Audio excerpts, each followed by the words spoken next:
Good morning. There we go. It is so good to be with y'all this morning. My name is Reverend Arif Mamdani. I am one of the ministers here, and this morning I'm going to channel my inner Dr. Glenn Thomas right out just a little bit. So we are about to sing. Yes, we are about to sing. Thank you, Anne. And I want to encourage you to be part of our singing this morning. Can we get the lyrics up on the screen? So you have some choices. One of the things that really helps a lot when we're singing together is to have words. And you have a couple of choices on where you can find the words to the hymn that we're singing. So the hymn that we're singing this morning is number 126, Come Thou Fount of Every Blessing. I'm not going to try to have us sing it as a round because it really would not work with this one. But here's what I want to tell you. You've got words on the walls. Zoom, you've got words on your screen. If you sing real loud, we'll hear you over here. And some of you at home and those of you here in the sanctuary have a hymnal in front of you. And let me give you a quick little orientation to this hymnal. If you haven't opened it before, this is the gray hymnal. We also have a teal one. This hymnal has numbers below 1,000. And if you open it up, this is for the youth here. You know, we may not have taught a lesson on how worship works yet. If you open it up, there are numbers that correspond to the numbers of the hymn that we're singing. So if you're good with the words on the walls, you don't have to do anything. But if you don't like the words on the walls, if you want to see the music, or if, like me, it's easier having words a little closer to your eyes, I invite you to open up your hymnal to number 126. It is 126, right? I keep saying that number. Good, I'm getting it right. And let's sing together, Come Thou Fount of Every Blessing. Please rise as you feel moved. And if you do not know the words, sing loudly in protest.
Everybody's sounding good.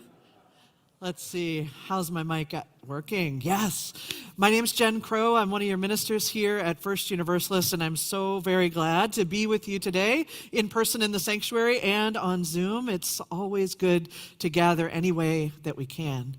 And I wonder, as you've been coming into this sanctuary, either in person or virtually, if you've noticed anything different. I mean, anything at all. Anyone? Anything? This? Right? Look how beautiful this is. This is amazing. So this is thanks to our visual arts team, volunteers from the congregation who dream and imagine and then create something gorgeous for all of us to rest in. So much gratitude for this gift that team has given us, right? So we've got their interpretation of the northern skies, right? So with this beautiful dark blue fabric as the night sky, the iridescent fabric draped to kind of help us imagine the Northern Lights. Thank you. I'm like, what is happening? Beautiful trees and these snowflakes that are cascading down and this beautiful snow background, plus a little cave for hibernating. Seriously. So anybody is welcome to bring their stuffed animals to hibernate in this snow cave for the month of December, right? So this isn't finished. We are still creating it together, right?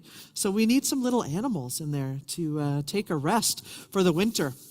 Now, part of what I absolutely love about this is its beauty, the way that it's carving out this space for wonder for us, but also how I imagine it came to be.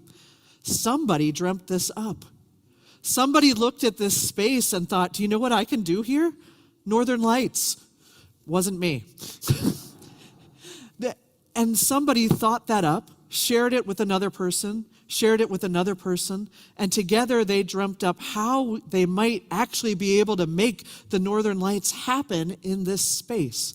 One person brought an idea, other people joined into that idea and added to it and helped to figure out, well, how could we make that real in this space? And I know enough to know that the team came and worked on this over 2 days at least, and that things didn't always go exactly as they planned. So even with all that dreaming and imagination and all the sketching and gathering of materials, there were still moments, I'm sure, where they were up there pretty high and things were not going as planned. And they needed to stop and talk to each other and reimagine and try again to build what they had been dreaming about. So I think about that and I think, isn't that what church is all about? To have a dream of what might be possible, to have each of us add to that our own thoughts and imaginations, to together try to build it, to sometimes be way up high on a ladder and have things not going the way you planned, and then regroup and reimagine and try again. Isn't that what the spiritual life is about? Isn't that what church is about? We are here because we dream of something different than the world we are living in. We dream of a community of love and justice and hope. We dream of creating a space here, of carving out a spot for imagination, for courage, for justice, for love, for building beloved community, where each and every one of us is welcome and wanted, whole and holy and worthy, just because we are alive and here, where we can welcome everyone in with joy. That's the world we're trying to create together again and again and again. So if you are here with us for the first time or the 500th time, we are so very glad you are here. And there are lots of ways to join in, to learn more about our community, to add your dreams to ours. So after the service today, if you are new or newish, please stay after the service and join up with a place to start. Folks will meet right here. It's an opportunity for a casual orientation to Unitarian Universalism and to First Universalist Church. It's about 40 minutes long. You'll learn the foundations of our faith tradition and about other opportunities to get involved, and that is available on Zoom as well. Downstairs in the social hall, if you're here in person, you can check out the blue table. Blue meaning Black Lives of Unitarian Universalism. Blue is our holiday giving recipient. You'll hear more about that later in the service. But by stopping downstairs, you can learn more about what Blue is about their housing project, and about housing justice. They'll be downstairs, and Lena Gardner is here, their executive director, church member, to answer questions, share information. They're here this week and the next 2 Sundays. If you are a family with a baby or a preschooler, there is a meetup happening from 12:30 to 2 in rooms 102 and 104 today. If you are someone who lives with or has substance abuse in your own history or present day, if you're curious about recovery, please join the First U Recovery Community from 1 to 2 in room 207. There's so many ways to get involved and be connected here. Let's arrive all the way if you haven't already. You might notice part of how I do that is I put my feet squarely on the ground. My invitation to you, wherever you are, is to notice where you are, to notice your body in the space, to listen for any sounds you might hear, anything you might feel. And then if you feel comfortable doing so, let's have 3 on-purpose breaths together to arrive. I invite you to breathe in and to breathe out slowly. To breathe in and to breathe out slowly. And one more time, breathing in and breathing out.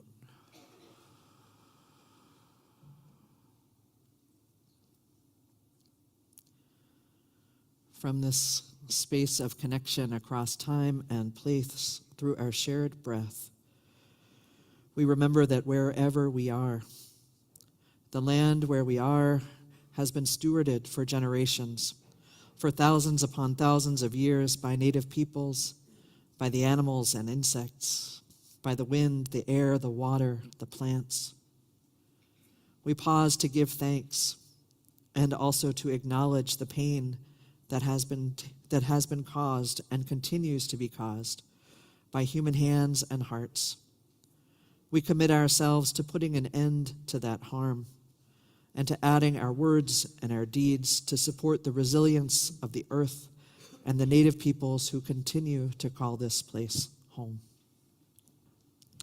With this commitment in our hearts, we turn to the lighting of our chalice, and I invite Kate and Ada to come forward.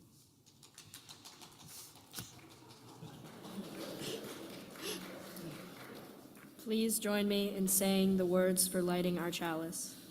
Love is the spirit of this church, and service is its law. This is our great covenant, to dwell together in peace, to seek the truth in love, and to help one another. Thanks, you all. You did a great job. So, I will admit something you may already know, which is that I'm someone who's very interested in words and the meaning of words and ideas, and especially spiritual ideas. Probably not a shock. But I will say that this week I was hanging out with some minister friends, and we were talking about the word miracle. What in the world does the word miracle mean to us as Unitarian Universalists? What constitutes a miracle? What makes it up? Is that word even of any use to us? Well, I like the word a whole lot, and I'm wondering for you all, what might the word miracle mean to you? Give me 1 or 2 words. You can just shout it out or put it in the chat. What might be a miracle? Luck, forgiveness, change, Christmas. There was something else this way. Sudden surprise, everything. Unbelievable, one of my favorite words of all time. Love realized. Change of seasons. Was there another one? Okay, say it again. Help. Hallelujah on that one. The existence of life. Anybody in chat? Skull. Thanks for that. So, miracle for us as Unitarian Universalists could be luck, help, forgiveness, the existence of life, skull. Could be all of these things. I tend to believe that it's anything that is unexpected, unbelievable, and maybe even something so good I never thought it was possible.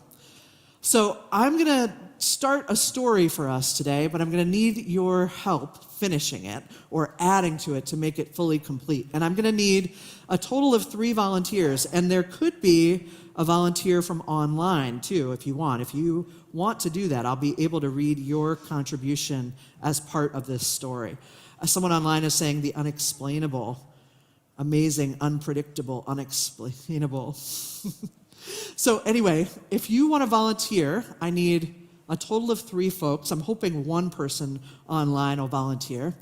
And here's your job, I'll tell you. I'll give you the first couple sentences of the story, and then you're going to help me build around it. So you need to be somebody who feels okay enough being up front or online. You need to be someone who can be creative and concise. Concise means to use just a few words to share an idea. Do we have... All right, I got several online volunteers. Looks like Dallas and Allie are going to volunteer online. Can I get 2 in-person people? Anybody? You can bring somebody with you if you want. Yeah, come on over. And there was somebody over here? Way in the front. Thank you. Come on over. Come on up if you want. All right. And Dallas and Allie, be prepared too on there. I'll be calling on you in just a moment. Thanks. Come on over. All right. So when it's your turn, you'll speak into the microphone, and I'll read off the folks who are online. So here's the miracle that happened for me this week. Okay? The miracle is this. Tuesday was very snowy. Yes? I hate shoveling. Within a half an hour of me getting home from work and the kids getting home from school, all the pathways were clear. So I want you to, can you think about, add to my story here, what happened in that half an hour that might be totally unbelievable or amazing? Maybe some guy had on his block had a snow blower and decided to snow blow all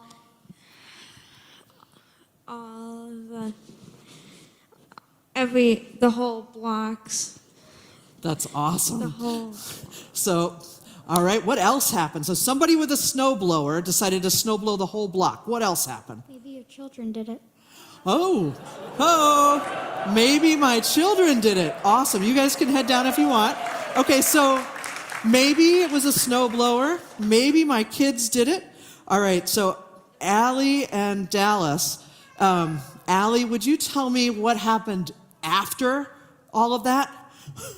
So I'm going to ask for what happened after the snowblower and the kids did their thing. And then Dallas, you can tell me what happened beforehand. Allie, what you got for me? Oh, we made some snow angels. Oh, no, or the snow angels passed by while we were making ours, and they did our walkways. Maybe some bunnies came out and burrowed the paths. Oh, I like that. What about anything happened after all this? The path was clear, and we frolicked through the walks on the sides of the houses. I like this. And how about, did anything happen before? Because a story has a before, a during, and an after, right? Anything before the snow went away? This is the Zoom delay land, but that is all right. Anybody here have a before? What happened before? It was beautiful. Yes, it was. It was also overwhelming. So, all right, from Dallas, and here we go, and from Allie, before. The bunnies were noticing that you didn't like shoveling, so they talked about how they could help. Aw. And from Allie, there were blistering winds and snow falling when you pick up the shovel and watched it fall to the side. And then, thank you, Mary, the neighbors had a snowball fight after. I love our story. I love noticing the unbelievable, miraculous things that happen each and every day.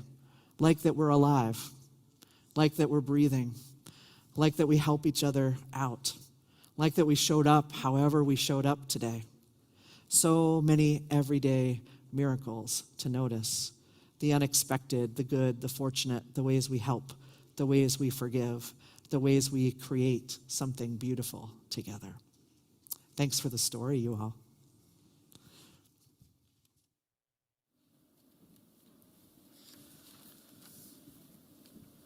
We get to create miracles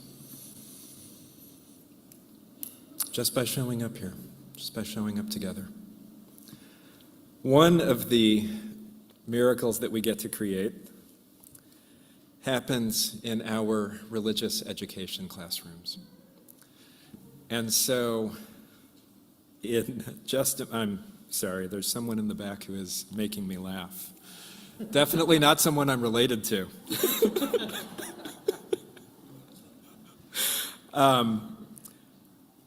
Here's how we're going to send you off in just a moment to your religious education classes in a reasonably orderly fashion. And here is the reasonably orderly fashion that we're going to pursue, knowing, of course, that wherever it is that we are in the building on a Sunday, we are making miracles together. We are growing spiritually together. So here's what's going to happen. Sixth graders and up, you are going to depart first. You are going to go out those doors at the back of the sanctuary and proceed to your religious education classes. So we're going to give y'all a minute to do that. Younger ones, hang out. Don't go anywhere yet.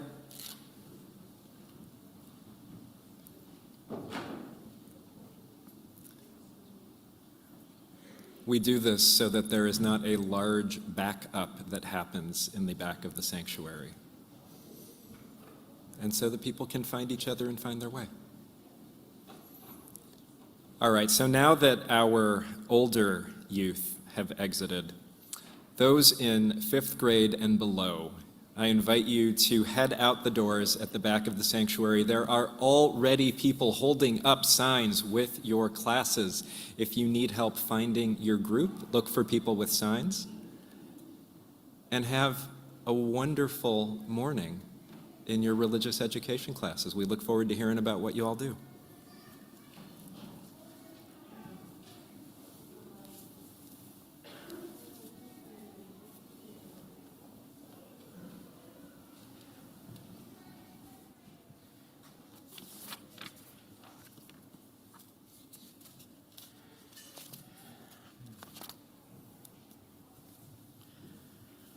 So I invite us to keep on settling in, to keep on arriving right here, wherever that is for us, to settle our bodies, to be right where we are. Perhaps to take some time to soften our gaze or close our eyes if that feels right, to let our breathing get a little deeper.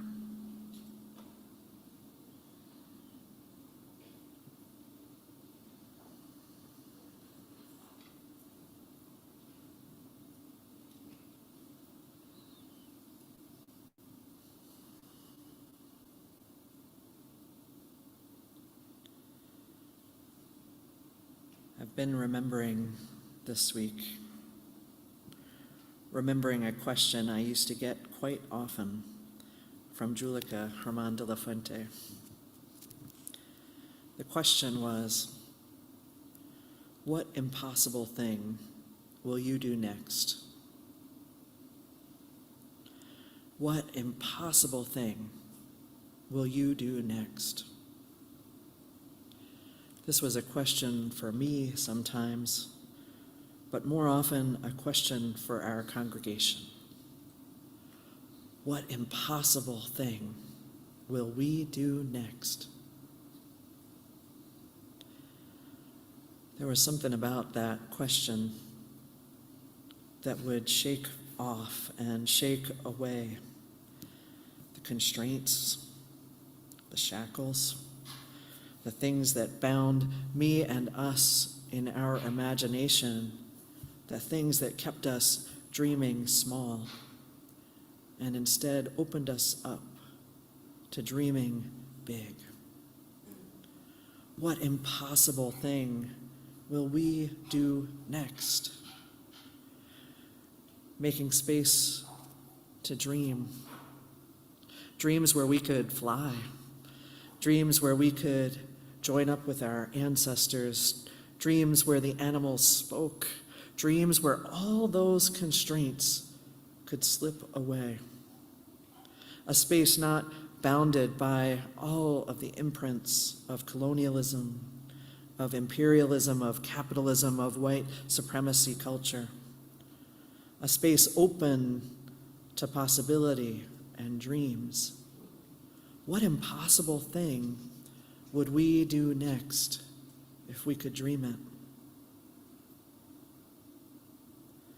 I bring this question back to us, to hold in this space of meditation and prayer. What if we forgot about how it used to be done? What didn't work last time? What if we let go of the boundaries and constraints of how we thought we were going to fail?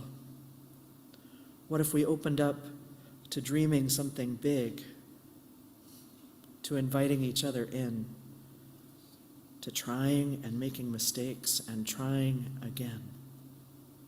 What impossible thing would we do next? Spirit of life and love, may there be space for us to dream. May there be carved out hollows in our lives like those snow caves, places where we can be safe and warm, where the night can fall and our dreams might awaken. May there be space for us and for each other to imagine a new way, a new world, where everyone is welcome and wanted, whole and holy and worthy. May there be dreaming and creating of the world of love and justice that we long for. And may we remember the way is not alone. The way is together, supporting and building each other up, creating something beyond our wildest dreams. In this community of care, we circle our love around to hold each other and all. We send wishes for continued ease and healing to Carol Jackson, who had a surgical procedure earlier this week. Everything went well, and she appreciates our love and care. We are celebrating today with our Cummins ministerial intern, Lori Stevens, on her successful interview with the Ministerial Fellowship Committee yesterday, and we are grateful that they experienced what we have already known, that Lori is a minister who will serve our faith well. We make space to name the ups and downs, the joys and sorrows in our own lives, to hold them in our hearts or to speak them out loud or type them in the chat.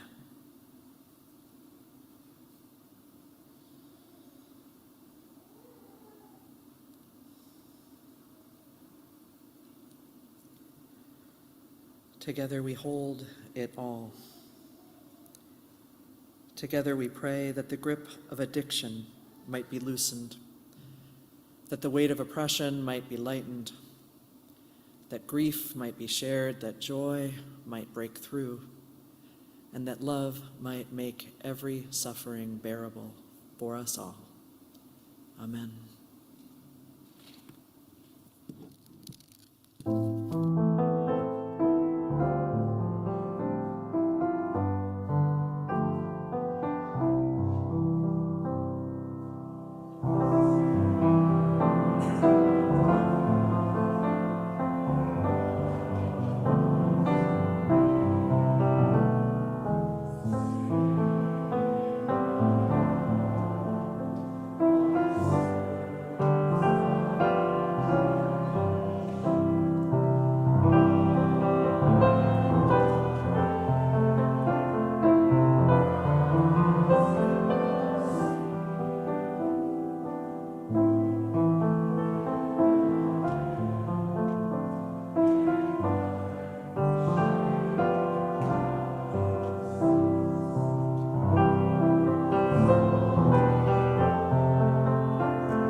Some of you know that I was raised in a strongly atheist family, in which, yeah, it's a funny term, right? Strongly atheist, but they were strongly atheist, trust me.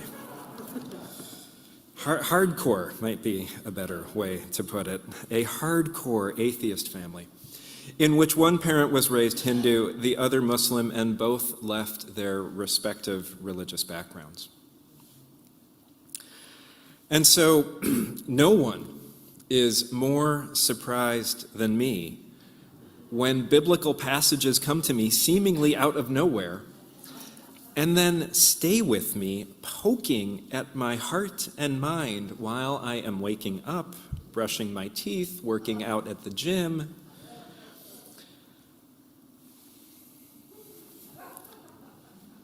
So it was these last few weeks with the first part of Genesis. I was thinking about this morning's service, and one morning I woke up with these words in my heart. In the beginning, heaven and earth were created, and the earth was without form and void, and darkness was upon the face of the deep. And the energies of nature, of God, moved upon the face of the waters. And from the void, a voice was heard saying, "Let there be light." And there was light, and it was good. And the light was divided from the darkness, not with a sharp line, but diffusely. Light blending to dark grays and purples and blues. And the light was called day, and the darkness was called night, and the periwinkle of evening and the rose of morning were the first day. And from the void a voice said, "Let there be a firmament in the midst of the waters, and let it divide the waters from the waters." And so, over time, it came to be. and divided the waters which were under the firmament from the waters which were above, and it was so. And someone called the firmament heaven, and the name stuck. And the evening and the morning were the second day. And from the void a voice said, "Let the waters under the heavens be gathered together unto one place, and let the dry land appear." And over time it was so. And the dry land was called earth, and the gathering together of the waters called the seas, and it was good. And the energies of life and nature, dormant in the earth, started to awaken.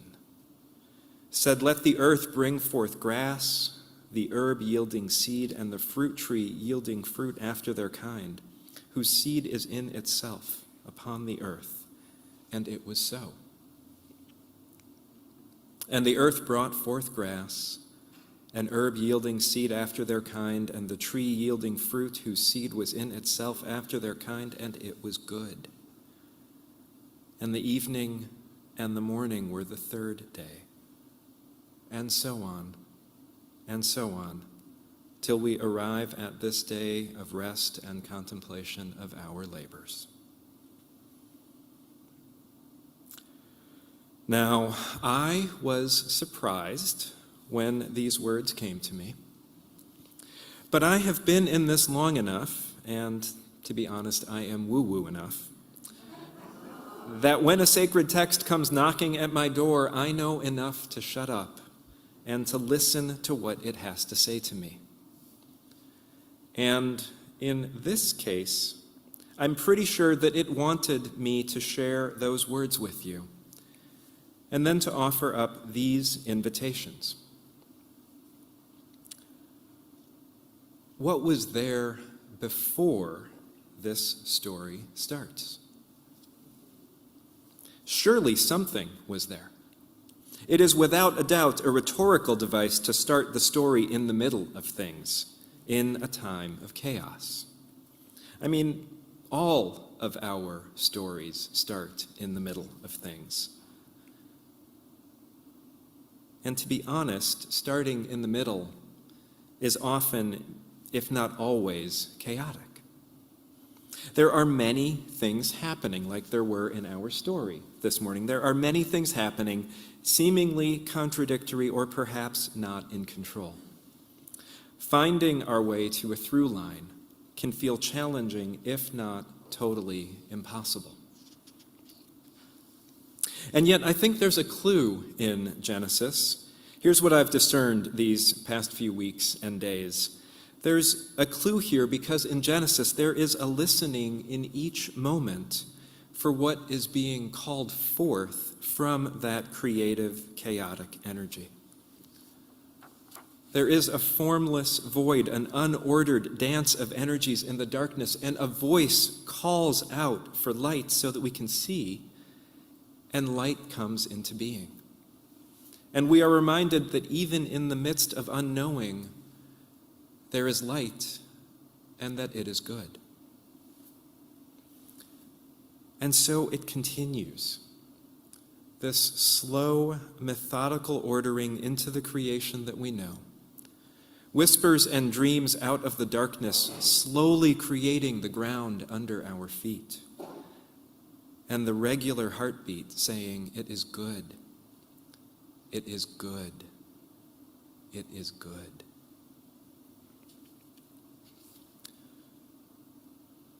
We start with birth. Genesis as one story of birth. One story of the beginning of the beginning. A story that itself starts in the middle and therefore must have a before, even if we've forgotten what was there, and an after, even if we are not sure where after creation actually exists. Perhaps this story kept prodding me to remind us that there is something bigger going on amidst the everyday of our lives. That we are entering a time of beginnings. That beginnings always have a before and an after. that they can feel very much like a time of chaos, and that dreams can speak to us of the little bit of ground we can put under our feet as we make good the creation that is ours to make.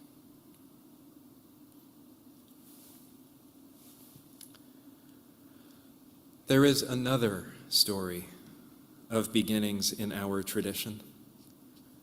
This one a little closer at hand.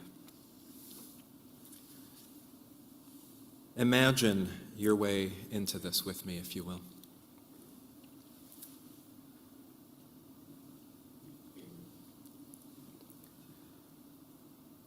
Grandmother says that if we are quiet, we might hear the baby crying sometimes.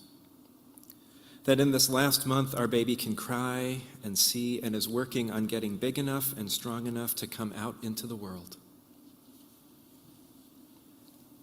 Crying? In there? But why? Surely it's warm and cozy in there. Why would our boy cry? It is a boy, right, Mary? That's what your dream told you, isn't it? Why are you men so obsessed with having boys? I'm not obsessed. I just want, I mean, nothing is ever going to be the same again, is it? What do you mean, Joseph? I mean the extra sheep so we can save a bit more money, start that inn in Bethlehem so I can stop following the Roman construction projects all around the countryside. We didn't plan on things being like this. Neither of us did. Have faith, Joseph. Have faith. Have faith. That's what they all said. In your dream, Joseph? Yes, in my dreams. Joseph, listen, here's how it's going to be. Here's what I need you to do. And I argued with him, Mary. In my dream, I tried to say that it could be another way, but nope. It was all, listen, Joseph, here's what I need you to do for me, and have faith. Have faith. How can anyone have faith at a time like this? Roman soldiers everywhere you look. Can't walk around without people looking at me and whispering. And winter is coming. It is so cold. It is so dark. How can anyone have faith at a time like this, Mary? Maybe you can, but I have doubts. But we both had the dreams, Joseph. Maybe not the same dreams, but it means something to me that something came to us both, told us both about this baby. Something called to us, Joseph. I don't know what it was. I can't explain it, but something called to us. Perhaps we can have faith together.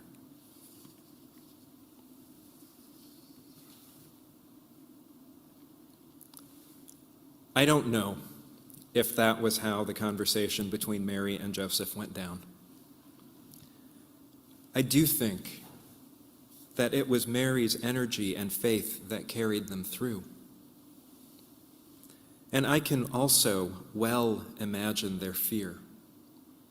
They're wondering at what it would mean to bring a child into the world amidst such chaos, such uncertainty as they must have been in the middle of. And yet guided by their faith in the whispers of dreams, whispers that something bigger was going on, something that they were just a tiny part of, they waited, dreaming together in the darkness. And this month, in this time, we join them.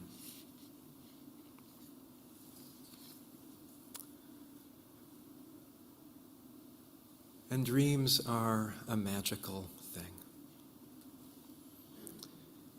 And in this time, in this season of more darkness, perhaps we have time to allow ourselves a little bit more space to dream, a bit more time to open to the dreams that even now are waiting for us to open our hearts, to open our minds, to allow them in.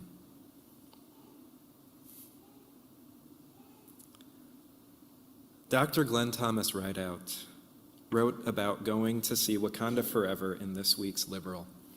And if you haven't read it, I encourage you to do so.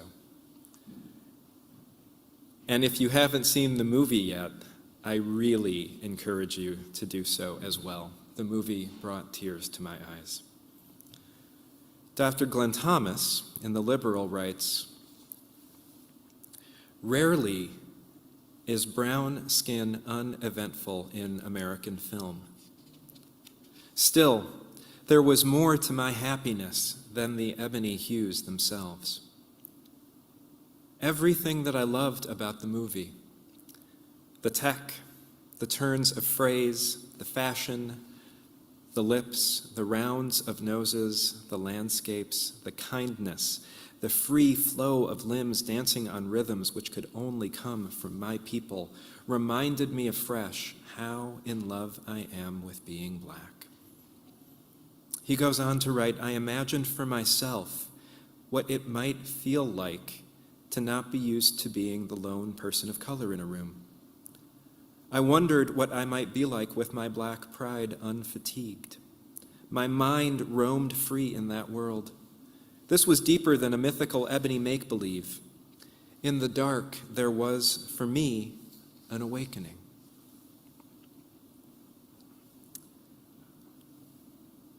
I won't share any spoilers about the movie, don't worry. But talking with Dr. Glenn Thomas earlier this week, he shared with me that the scenes in the Black Panther movies and the comic books involving dreamlike contact with ancestors are themselves a nod toward East and Central African practices and beliefs. And in that teaching that he shared with me, he added a dimension to my understanding of dreams that I've had.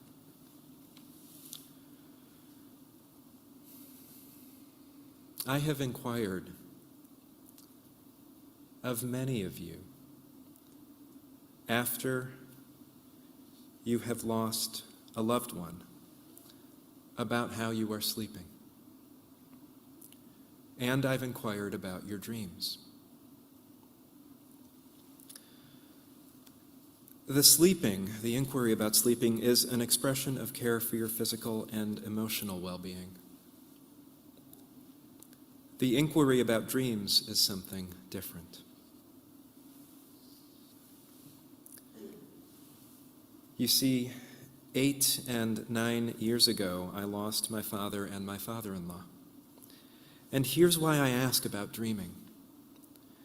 Within about a month of losing each of them, I had incredibly vivid dreams in which I experienced what I can only describe as communication with them. Each dream was different, and in each something was said and shared that helped to ease my heart in ways that I didn't know that I needed. I woke from each with a different sense of settledness and the knowledge that they were still with me, just differently than they had been before. So when Dr. Glenn Thomas shared with me the backstory of the scenes in Black Panther, something clicked for me differently. Here's what he shared with me: that the movie builds and references the ideas, the practices of Sasha and Zamani. The Sasha spirits are those spirits known and remembered by someone who is currently alive. And after the last person who knows and remembers your name dies, you transition from being a Sasha spirit to being Zamani, truly dead.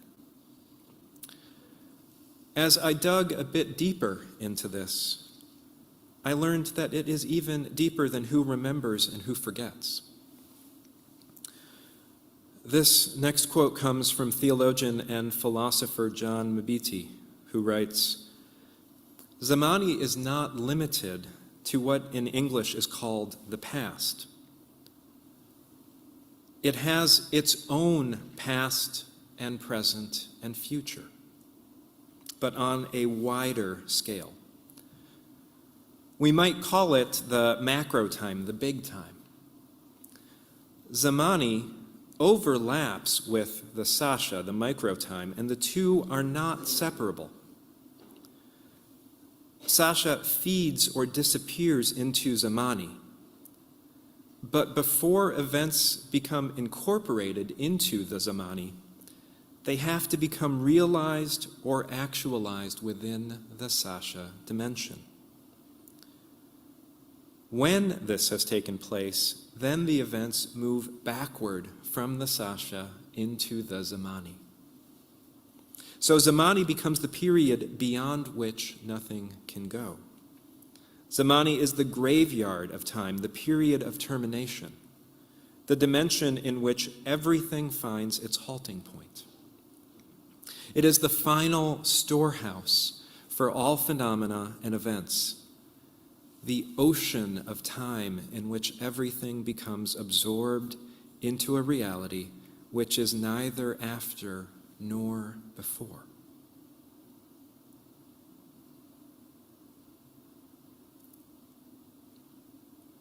I received this teaching, and I realized that perhaps I've been inquiring about your dreams out of an embodied remembering that however we might rationally explain them, our dreams connect us to those that we've lost. That somehow we are connected to this great chain of ancestry of which we are a part. That there is something bigger going on. That even as we are living in this cycle of Sasha, we are at the same time in some way also moving into the Zamani. But words really fail here. Time is something we experience in our bodies. It is something we live within. And so let's sit for a moment, just feeling into these different understandings, all happening at the same time, of time and of memory.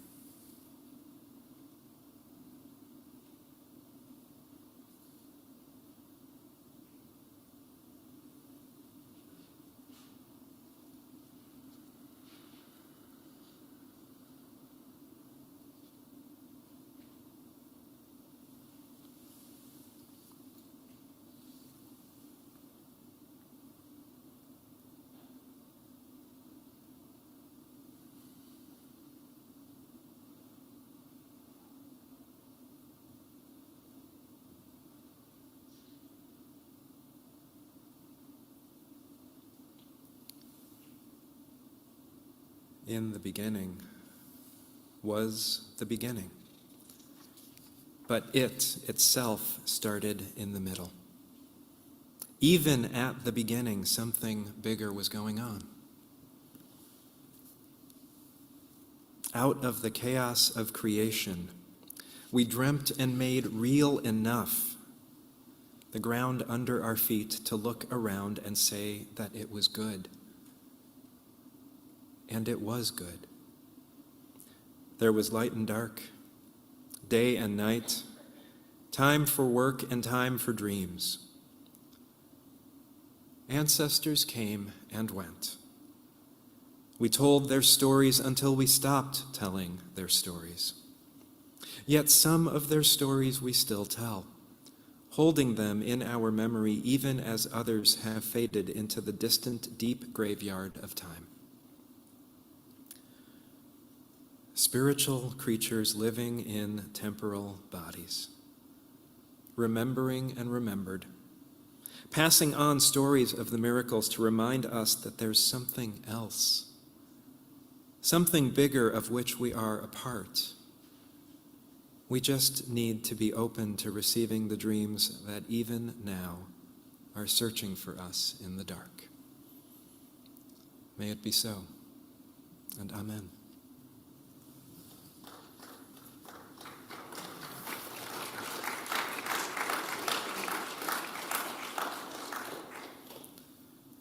As we prepare to receive our offering, I invite Isabel to come and talk to us about our offering today.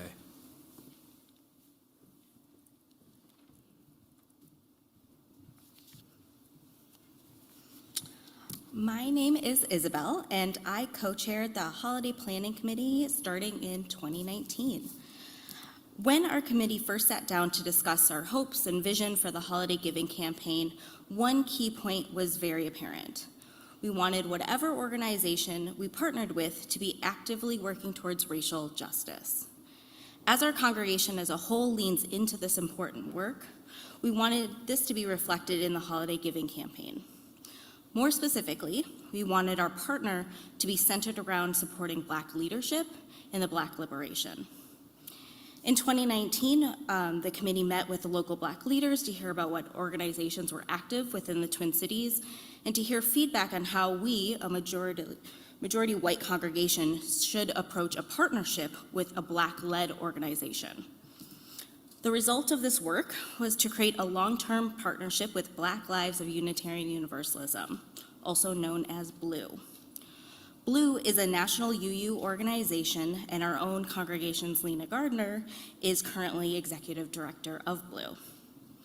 As a national organization, BLUE is doing racial justice work all over the country and creating spaces for Black folks to connect and reconnect with Unitarian Universalism.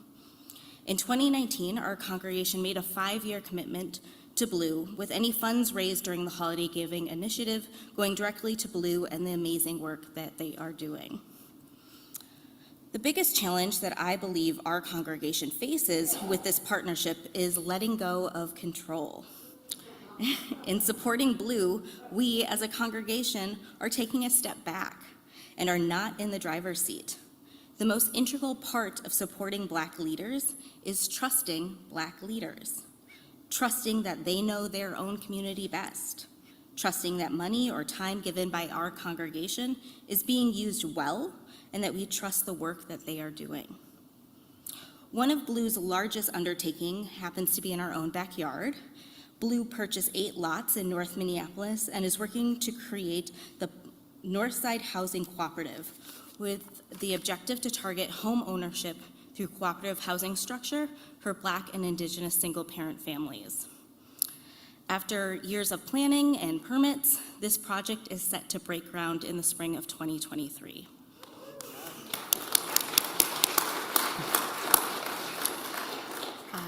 As Jen mentioned, there's more information about BLUE down in the social hall, and Lena will be speaking next Sunday as well to give a more detailed update on the housing project and other BLUE initiatives. Over the last 3 years, our congregation has raised roughly $84,000. Originally, looking at the full 5-year commitment our congregation made, the goal was to raise $100,000 in support of BLUE. However, I think we can surpass this goal and hopefully reach $100,000 this year, with next year being just icing on the cake. Looking at the work BLUE is already doing, we know our shared UU values ground us all with the same vision of racial justice. But more than that, understanding that the work in Covenant BLUE has already implemented radically embodies and lives out our UU values. As we move into the holiday season, we hope our partnership with BLUE will help us all feel grounded in racial justice work. Will the ushers please come forward to collect the offering?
Dear ones, we are singing together again. I'm looking at you all on Zoom. We need to hear you here in the sanctuary. Today, our closing hymn is in your teal hymnal. This is what the teal hymnal looks like. It is number 1064. Words will be up on the screen and on your screen as well. 1064, Blue Boat Home. Please rise as you feel moved.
As we travel this wide universe together, may we pay attention to what is speaking to us from the dark, the whispers and the dreams that point us to our part of something bigger, something that we are creating together.